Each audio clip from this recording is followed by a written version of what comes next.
Beijing, President Donald Trump departed Beijing Friday afternoon local time, without any immediate sign that the US and China have resolved thorny challenges dogging their fractious relationship, but with a freshly stabilized relationship with Chinese leader Xi Jinping for now.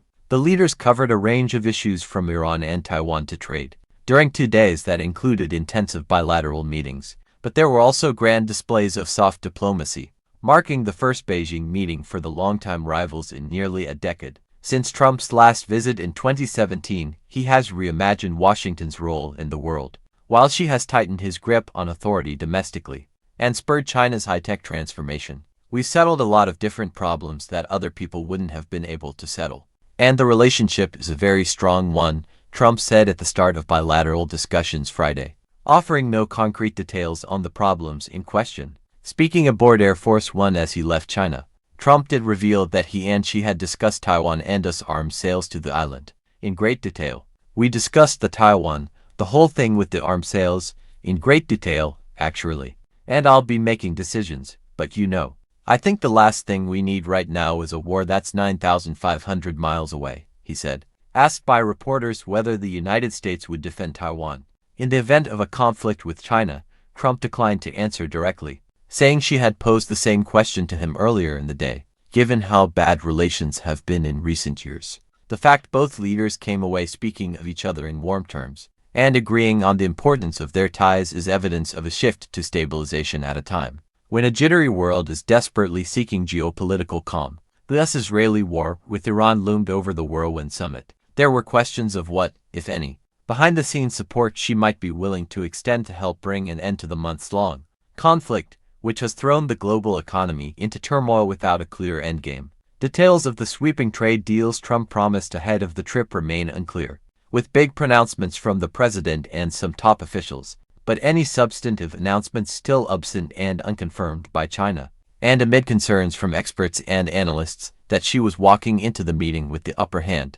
The Chinese leader offered his own flex on the issue of Taiwan, but the visit also provided an opportunity to reset the tone of the fractious US-China relationship. She rolling out a literal and figurative red carpet that charmed and delighted his guest. A warm connection on display. "I think it will go down as a very important moment in history, and maybe more than anything else, a great moment of respect," Trump reflected during an interview with Fox News. Iran war loomed over visit ahead of talks. Expectations were high that the American president could push his Chinese counterpart to help resolve the Iran conflict. China is a close diplomatic partner of Iran and the top purchaser of its oil, and has framed itself as proponent of peace throughout the war. The topic was part of the more than 2 hours of discussions between the two leaders Thursday, but Trump departed without a clear sign from Beijing that it's willing to press Tehran to work with US demands. Instead, comments from both sides so far suggest the summit hasn't moved the needle. Trump told Fox News that she offered to help resolve the conflict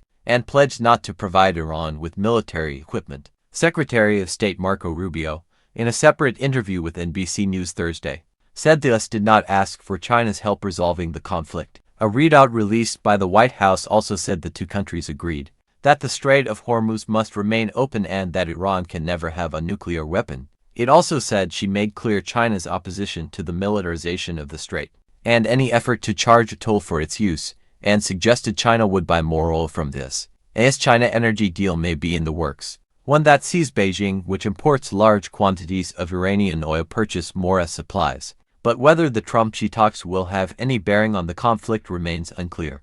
As Beijing appeared to largely have reiterated its existing position, China has already repeatedly pledged to do what it can to facilitate peace negotiations. She last month called for the Strait of Hormuz to maintain normal passage. As a policy, China says it does not supply weapons to countries in conflict. Beijing supports Iran's stated commitment not to develop nuclear weapons, though it backs the country's right to a peaceful nuclear program. China also leaned into its own framing of the war, in a statement released by its foreign ministry Friday morning, saying that it should have never happened. It also implied consistency in its message, adding China's position was very clear. Trump, meanwhile, seemed to accept limits to the pressure Beijing is likely to put on Iran. "Look, he's not coming in with guns, not coming in shooting," he told Fox News when asked if she would influence the Iranians. "He's been very good.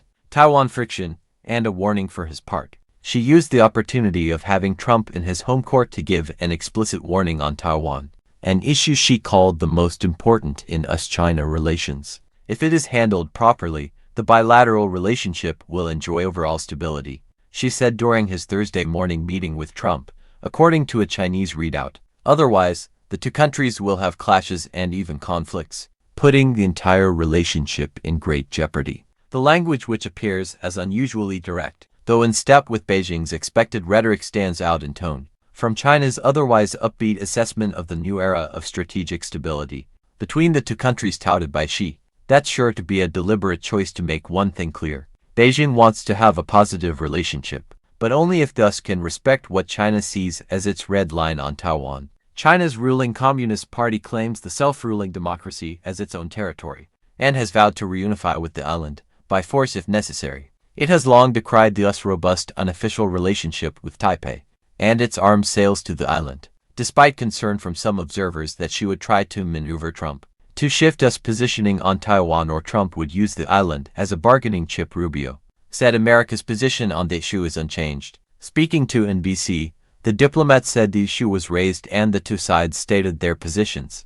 and then moved on to the other topics. We always respond by saying anything that would compel or force a change in what we have now would be problematic, he said. He added that the topic of arms sales did not feature prominently in discussions. Trade and economic deals give Trump a win at home. Trump is returning to the White House with some economic wins that have, so far, proven short on substance in the absence of any formal announcements or confirmation from China. U.S. Trade Representative Jamieson Greer announced the administration expects China to agree to buy double-digit billion worth of agricultural products from this every year over the next 3 years as a result of Trump's trip. However, on individual agricultural goods, Secretary of the Treasury Scott Bessent indicated there would be no more purchases of soybeans during an interview with CNBC, stressing they were taken care of under October's sales agreement with China. Greer told Bloomberg News that China had also re-upped the license for American beef exports. Over the past year,